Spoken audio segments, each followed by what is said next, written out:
நாடகத்திற்காக தமிழக சட்டமன்றத்தை பயன்படுத்த வேண்டாம் என பாஜக மாநில தலைவர் அண்ணாமலை கண்டனம் தெரிவித்துள்ளார்.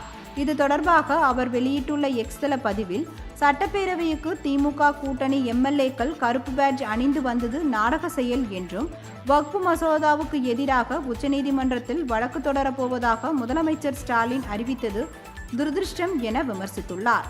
சிறுபான்மை மக்களின் வாக்கு வங்கியின் ஒரு பகுதியாய் காப்பாற்றுவதற்காகவே செயல்படும் நீங்கள், முந்தைய வக்ஃப் சட்டத்தால் இந்துக்கள் மட்டுமல்ல கிறிஸ்தவர்களும் கூட பாதிக்கப்பட்டார்கள் என்பதை முதலமைச்சர் உணரவில்லையா என்று கேள்வி எழுப்பியுள்ளார்.